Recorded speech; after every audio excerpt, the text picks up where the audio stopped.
Finally নিবনুৱাসকলৰ বাবে ভাল খবৰ। চৰকাৰৰ CMAA এইটো আঁচনিৰ বাবে যোনে এপ্লাই কৰিছিল সেইসকলৰ বাবে খুবেই এটা ডাঙৰ খবৰ লৈ আহিছোঁ। তেওঁলোকে যদি এইটো আঁচনিৰ টকা কেতিয়া পাম বুলি ৰখি আছিল, এতিয়া ফাইনেলি সেই ডেটটো আহি গ'ল, তেওঁলোকে কেতিয়া এই টকা লাভ কৰিব। আৰু এই চৰকাৰৰ পৰা দিয়া 2 পৰা 5 লাখ টকা কোনে লাভ কৰিব, এই সকলো ডাউট আজি ক্লিয়াৰ হৈ যাব। কাৰণ এইটো ভিডিঅ'ৰ যোগেদি আপোনালোকে গম পাই যাব যে আপোনালোকে এই টকা ইণ্টাৰভিউ দিয়াৰ পিছতো আপোনালোকে লাভ কৰিব নে নাই, কোনে লাভ কৰিব, এই সকলোবোৰ ডিটেইলছ এইটো ভিডিঅ'টো আপোনালোকে শেষলৈকে চোৱাৰ পিছতে সকলো ডাউট ক্লিয়াৰ হৈ যাব। আৰু লগতে কোনসকল 30,000 লোকে এই টকা পাব আৰু সেইসকল লোকে কি কৰিব লাগিব, সেই গোটেই ডিটেইলছখিনি এইটো ভিডিঅ'ৰ যোগেদি আপোনালোকে পাব। মুখ্যমন্ত্ৰী আত্মনিৰ্ভৰ আঁচনিৰ 2 পৰা 5 লাখ টকা আপোনালোকে কোনটো ডেটত মানে কোনটো তাৰিখত আপোনালোকে লাভ কৰিব, এইটো বিষয়েও মুখ্যমন্ত্ৰী ডাঙৰীয়াই নিজেই ঘোষণা কৰিছে। এই সকলোবোৰ আপোনালোকে জানিবৰ বাবে ভিডিঅ'টো আপোনালোকে শেষলৈকে চাই যাওক।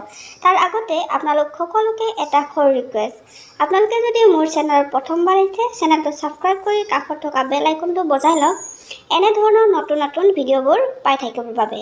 আৰু ভিডিঅ'টো ভাল লাগিলে আপোনালোকে এটা লাইক আৰু শ্বেয়াৰ কৰিব নাপাহৰিব। লগতে মোক এটা কমেণ্ট কৰিও জনাব পাৰিব।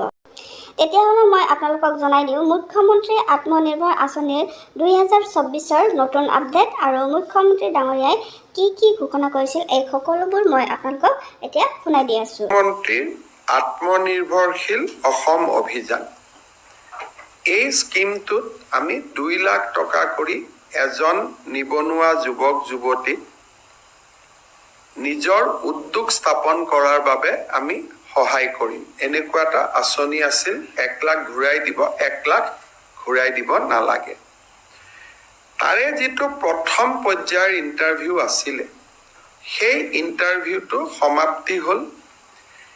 এতিয়া 1:2 অৰ্থাৎ প্ৰথম বছৰ আমি 30,000 লোকক যুৱক যুৱতীকে সহায়টো কৰিম আৰু তাৰ পিছত আমি আৰু 70,000 ল'ৰা ছোৱালীক কৰিম দ্বিতীয় পৰ্যায়ত। প্ৰথম পৰ্যায়ৰ যিটো 30,000 ল'ৰা ছোৱালীক আমি সহায় কৰিম, তেওঁলোকৰ জিলা পৰ্যায়ৰ ইণ্টাৰভিউ 16 আগষ্টৰ পৰা আমি আৰম্ভ কৰিম আৰু 5 ছেপ্টেম্বৰত আমি এই ইণ্টাৰভিউটো সমাপন কৰিম। আৰু 30 ছেপ্টেম্বৰত আমি 30,000 যুৱকক 2 লাখ টকাৰ যিটো আঁচনি, সেই আঁচনিৰ অংশসমূহ আমি বিতৰণ কৰিম।